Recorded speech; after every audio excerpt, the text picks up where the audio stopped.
अगर हम किसी स्टेम या रूट के पतले पतले गोल गोल स्लाइसेस बनाएंगे तो ये हमको दिखाई देता है उनमें। हालांकि हमें इतना कलरफुल भी नहीं दिखाई देता और ना हमें अपनी आंखों से दिखाई देगा, हमें इसके लिए एक माइक्रोस्कोप का इस्तेमाल करना पड़ेगा। पर बेसिकली यही चीज़ें स्टेम के या रूट के अंदर होती हैं और इस तरह के सेक्शंस को हम कहते हैं ट्रांसवर्स सेक्शन। ट्रांसवर्स सेक्शन बनाने के लिए हम एक स्टेम, सॉफ्ट स्टेम लेंगे, उसको अपनी थंब, अंगूठे और इंडेक्स फिंगर के बीच पकड़ेंगे और फिर उसके थिन स्लाइसेस बनाते जाएंगे।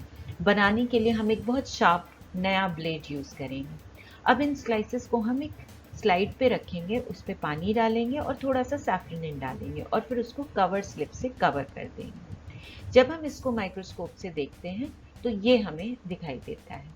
अब अगर हम इसका एक छोटा सा हिस्सा देखें स्टडी करने के लिए, तो हमें ये स्टेम की सारी लेयर्स क्लियर दिखाई दे रही हैं। इसमें जो सबसे ऊपर ब्राउन कलर की लेयर है वो एपिडर्मिस है। सेंटर में जो बैक की तरह दिख रहा है वो वैस्कुलर टिश्यू है। आपको ध्यान होगा ये वैस्कुलर टिश्यू जाइलम और फ्लोएम का बना होता है। जो बाकी का ग्रीन हिस्सा है वो ग्राउंड टिश्यू है। ग्राउंड टिश्यू बाहर की तरफ जो है उसको हम कहते हैं कॉर्टेक्स और सेंटर की तरफ जो है उसको हम कहते हैं पित्त। ग्राउंड टिश्यू का काम होता है जगह को भरना and most of this ground tissue, ज्यादातर ये जो ग्राउंड टिश्यू है वो पेरेन्काइमा का बना हुआ होता है। अब हम इन सारी लेयर्स को डिटेल में पढ़ेंगे।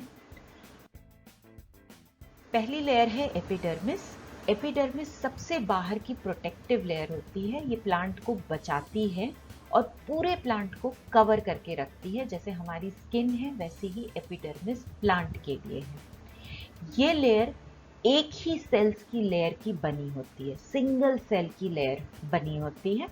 इसके अंदर आप देख रहे हैं कहीं भी आपको गैप्स नहीं दिख रहे हैं, इंटरसेलुलर स्पेसेस इसमें प्रेजेंट नहीं होते हैं।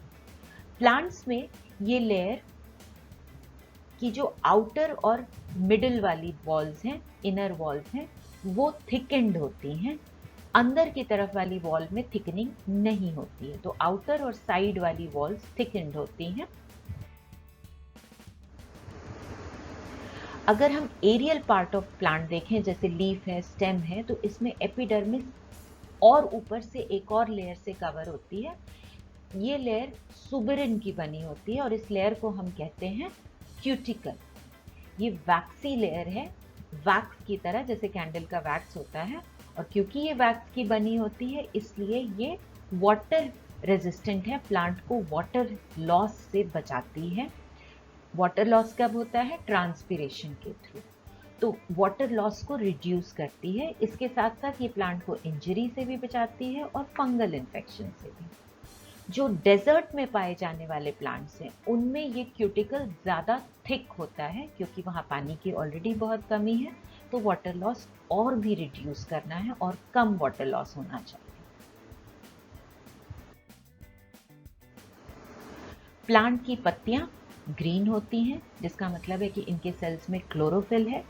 यहाँ भी एपिडर्मिस प्रेजेंट होता है जो आपको यहाँ पिंक कलर से दिखाई दे रहा है, और आप देखेंगे इन पिंक सेल्स में क्लोरोफिल नहीं प्रेजेंट होता है। एपिडर्मिस में कहीं कहीं पे गैप्स प्रेजेंट होते हैं और इन गैप्स को हम कहते हैं स्टोमेटा। ये हैं वो गैप्स जिनको हम कहते हैं स्टोमेटा। नाउ ये स्टोमेटा दोनों तरफ से गार्ड सेल से सराउंडेड होते हैं। ये गार्ड सेल्स का शेप किडनी की तरह, राजमा बीन्स की तरह होता है। इनका काम होता है स्टोमेटा की ओपनिंग और क्लोजिंग को कंट्रोल करना।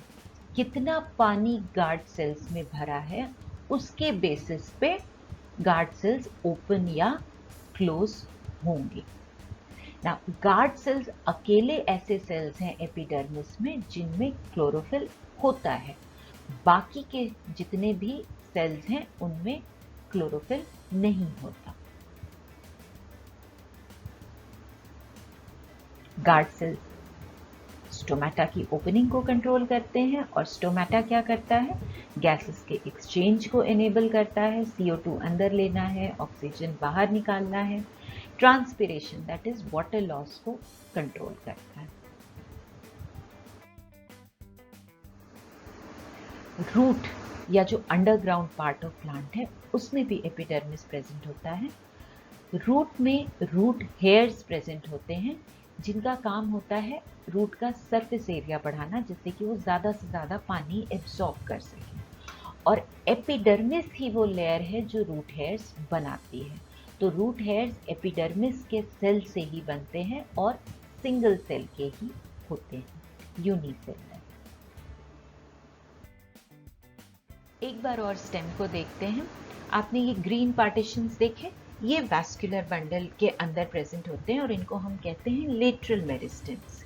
Lateral meristems actually secondary meristem है, क्योंकि ये सेकेंड फेज ऑफ ग्रोथ को कंट्रोल करते हैं। जब स्टेम या रूट की लंबाई कुछ हद तक बढ़ चुकी होती है तब ये एक्टिव होते हैं और इनका काम होता है स्टेम की चौड़ाई को बढ़ाना, दैट इज थिकनेस को इंक्रीज करना। नाउ लेटरल मेरिस्टेम तभी एक्टिव होंगे जब प्लांट की लंबाई कुछ हद तक बढ़ चुकी होगी। लेटरल मेरिस्टेम कॉर्टेक्स में भी बनता है, यहाँ पे हम इसको कॉक कैम्बियम कहते हैं।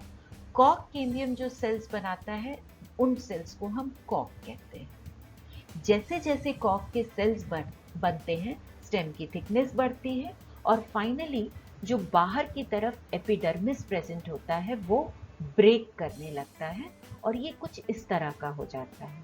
आपने ये स्ट्रक्चर नीचे वाला देखा भी होगा प्लांट में, जो बाग दिखाई देती है वो ऊपर से क्रैक्ड होती है, तो ये है कॉक।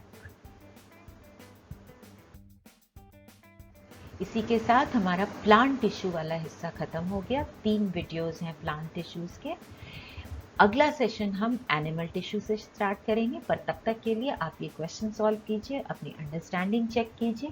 अगर क्वेश्चन सॉल्व करने में दिक्कत आती है तो आप वीडियो दोबारा देख सकते हैं या फिर कोई कमेंट डाल सकते हैं। Good luck, bye bye.